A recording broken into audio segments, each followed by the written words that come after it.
மனிதனே வந்து நிறைய காசு வச்சுருக்கான், ஆனால் அவனுக்கு படுத்தா தூக்கம் வர மாட்டேங்குது. பரிதாபமாக இருக்காங்க. காசு பணம் இது யாரையுமே காப்பாற்றாது.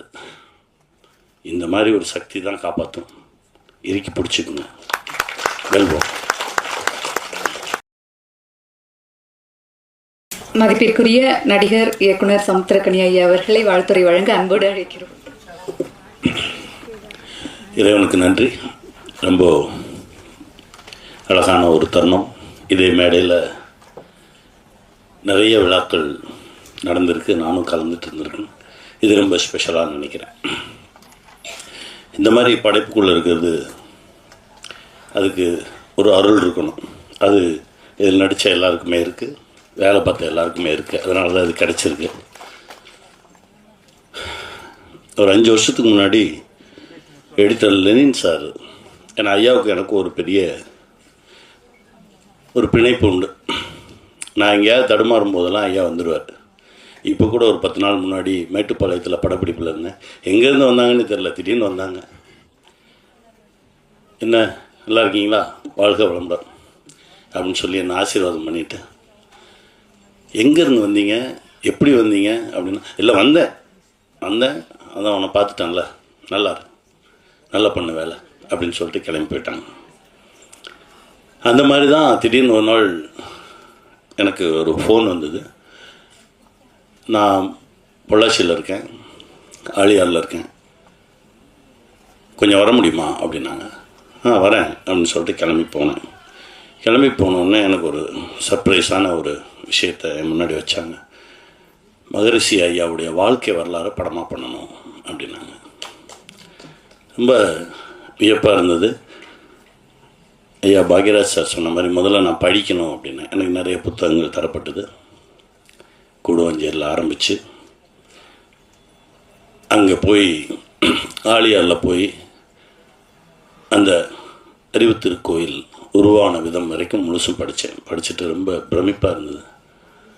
சரி எடுப்போம், அதற்கான வேலைகளில் இறங்குவோம். அதை பற்றி கொஞ்சம் ஸ்கிரிப்ட் ஒர்க்கெல்லாம் பண்ண ஆரம்பித்தோம். அப்புறம் கொஞ்சம் வேலைகள் வேறு விஷயங்கள்லாம் நடந்து அதை முன்னெடுக்க முடியாமல் போயிடுச்சு. அநேகமாக பாரதி தான் பண்ணுவார்னு நினைக்கிறேன். அதையும் அவ்வளோ விஷயங்கள் ரொம்ப வியப்பாக இருந்தது, ரொம்ப சந்தோஷமாக இருந்தது. அதற்கு பிறகு வேறு பயணங்கள். திடீர்னு ஒரு நாள் இப்போ எழில் அண்ணன் சொன்ன மாதிரி ஒரு மாதிரி குழப்பமாக இருந்தது. நான் எப்போவுமே ஒரு 5-6 வேலை பார்ப்பேன் ஒரே டைமில். இங்கே ஒரு ஒர்க் பண்ணிகிட்டு இருப்பேன், அடுத்து வேறு ஒரு வேலையை பார்ப்பேன். அப்படி எல்லாமே நடந்துகிட்டே இருக்கும், ஆனால் சரியாக நடக்கும். ஒரு ஓராண்டுக்கு முன்னாடி இதே 5-6 வேலை தான் பார்க்குறேன், ஆனால் தப்பாக பார்க்குறேன். ஒரே குழப்பமாக இருந்தது. அப்போது திரும்ப ஐயா லெனின் அவர்கள் வந்தார்கள்.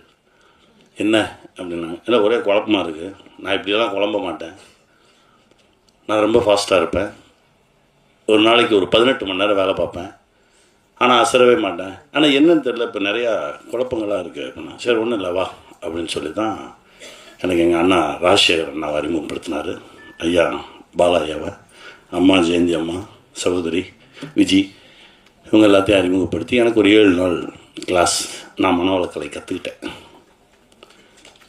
ரொம்ப மகிழ்ச்சியாக இருந்தது. என் கூட 7 நாள் அவரும் இருந்தார், லெனின் சார் இருந்தார். இப்படி பண்ணு, இது பண்ணு சொல்லி எனக்கு ஒரு சின்ன குழந்தைக்கு சொல்லிக் கொடுக்குற மாதிரி எல்லாம் சொல்லி கொடுத்து அந்த பிரச்சனையிலேருந்து கொஞ்சம் வெளியில் வந்து அடுத்தடுத்த தளங்களுக்கு பறக்க ஆரம்பித்தோம். இப்போது ஒரு 3 நாள் முன்னாடி தான் அந்த இன்விடேஷன் வந்தது. நான் எங்கேயோ இருந்தேன், ஆனால் என்னமோ தெரில, வரணும்னு நினச்சேன், வந்துட்டேன், அவ்வளோதான். அது நடந்துருக்கு. ஏன் சொல்கிறேன் அப்படின்னா, இதை கொண்டு போய் சேர்க்கணுன்றாங்க. நம்ம கொண்டு போய் எல்லாம் சேர்க்க வேண்டாம், தானாக நடக்கும். அது எல்லாத்தையும் இழுத்துக்கும். அதற்கு தகுதியானவர்கள் தானாக வந்து சேர்ந்துருவாங்க. அது அப்படி தான் நடக்கும். அவ்வளோ பெரிய சக்தி அது. அதை நம்மளாலாம் தூக்கிட்டுலாம் போய் சேர்த்துட முடியாது. அதுவாக நடக்கும். தனக்கு யார் தேவையோ அதுவாக இழுத்துக்கும். அது ஒரு மிகப்பெரிய காந்தம். அப்படி தான் நான் பார்க்குறேன். நாளைக்கு நல்லா இருக்கணும், அடுத்த தலைமுறை நல்லா இருக்கணும் அப்படின்னு நினச்சி ஒரு விஷயம் பண்ணியிருக்கோம். இது கண்டிப்பாக இந்த சமுதாயத்திற்கும் அடுத்த தலைமுறைக்குமான ஒரு மிகப்பெரிய ஒரு அருட்கொடையாக இருக்கும்னு நான் நம்புகிறேன். வெல்வோம். ஏன்னா என் குருநாதர் அடிக்கடி சொல்லுவார், நீ நல்லதே செய்ய வேணாம், நல்லது செய்யணும்னு போதும் அப்படிம்பார். அதுவே நம்மளை ரொம்ப சரியாக்கும்னு சொல்லுவார். அந்த மாதிரி ஒரு பெரிய தளத்தில் தான் இப்போ நம்ம நிற்கிறோம். இவ்வளவு நல்ல பேர் நல்லவங்கெல்லாம் சேர்ந்துருக்கோம்.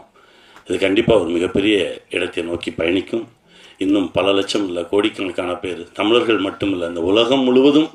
ஏன்னா இப்போ பல பேருக்கு நிறைய குழப்பம். ஃப்ளைட்டு டேக் ஆஃப் ஆகிறதுக்கு முன்னாடியே போய் குத்துது, நடந்து போகிற மாடு எதில் வரணும் முட்டுது, நாய் விரட்டி வெட்டி கடிக்குது. ஆமாம், கடல் வந்துட்டுருக்கு. ஒரு 4 மாதத்துக்கு முன்னாடி பார்த்த பீச் ரிசார்ட் இப்போ இல்லை, என்னென்னா உள்ளே போயிருச்சுன்றாங்க. இன்னும் ஒரு 20 ஆண்டுகள் 25 ஆண்டுகள் கழித்து சென்னையில் பாதி இருக்காதுன்றாங்க. மனிதனே வந்து நிறைய காசு வச்சுருக்கான், ஆனால் அவனுக்கு படுத்தா தூக்கம் வர மாட்டேங்குது. பரிதாபமாக இருக்காங்க. காசு பணம் இது யாரையுமே காப்பாற்றாது. இந்த மாதிரி ஒரு சக்தி தான் காப்பாற்றும். இறுக்கி பிடிச்சிக்குங்க. வெல்வோம்.